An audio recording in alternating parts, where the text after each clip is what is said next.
is doing to Syria.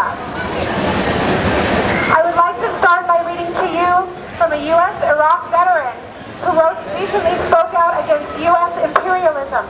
And this is what he had to say. In 2005, like a lot of young men and women in the country, I was told that I was sent to Iraq to liberate the Iraqi people because there was war crimes happening there, because there was WMDs happening there. Sound familiar? Yes. The same lies by the same government. And when I got there, instead of seeing people that needed liberation, I saw schools bombed to the ground. I saw hospitals bombed to the ground. I saw people with no jobs. They couldn't get health care. They couldn't get clean water. And that wasn't because of Saddam. That was because of the U.S. government military invading Iraq. The fact is the enemies of the American people are not in Iraq. They're not in Afghanistan. They're not in Palestine. They're not in Libya or Syria. They're on Wall Street. Yep.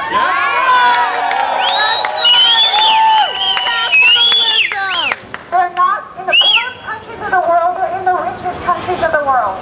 Our problem isn't the people of Syria. It's not the people of Palestine. It's the Wall Street bankers that lay us off our jobs. And oil tycoons that send us halfway around the world to hurt people that have nothing to do with the American dream and nothing to do with American freedom. That's right! It's all about oil.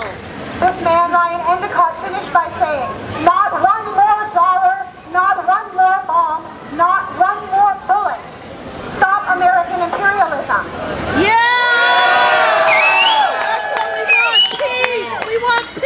But the U.S. government will tell you this is not about regime change. And yet, 3 times in 2011, in 2012, and recently again, he said, Assad must step down and allow a democratic transition to proceed immediately. For the sake of the Syrian people, the time has come for President Assad to step down. And now the White House spokesman says, we're going to bomb Syria, but the options we are considering are not about regime change. Yeah. Yep, that's exactly. We bombed Iraq, we bombed Afghanistan, and we bombed Libya. And we made regime change. And what do those countries have now? Lawlessness, death, destruction, rape, murder, and pillage. They have nothing. That's And right. now they want to do it to Syria. So the question is, has the government of Syria used chemical weapons against its own people? No. There is absolutely not one shred of evidence that they have. Nothing. The only evidence ever presented about chemical weapons indicated that the opposition used chemical weapons in Syria in Khan al-Assad in March of 2013. Carla Del Ponte from the UN Chemical Weapons Inspection Team stated there were strong, concrete suspicions, but not yet incontrovertible proof that the rebels used nerve gas sarin. There was never any evidence that the Syrian government did it.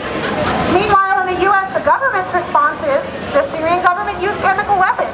We are going to start arming the opposition. And now that the Syrian government used chemical weapons in Ghouta, but we can't tell you what it is, and we can't tell you who told us. It's classified. Meanwhile, the UN has collected testimony and samples, but the US won't wait for conclusions before bombing Syria. And in Syria, people believe that the women and children of Latakia, kidnapped by the rebel forces August 12th, were killed and taken to Ghouta, so it was staged as a chemical weapons attack. Look on the internet, you can see the interview of a woman in front of women and children who were kidnapped by Al-Qaeda. And you can see the interview of the Al-Qaeda man who took them, who said, thanks be to God, we have captured these women and children.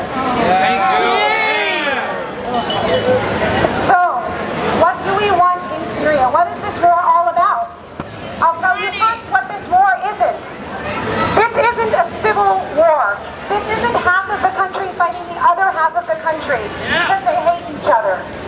This is not a secular war, a sectarian war. This is not about Sunni versus Shia versus Alawiya and Christian.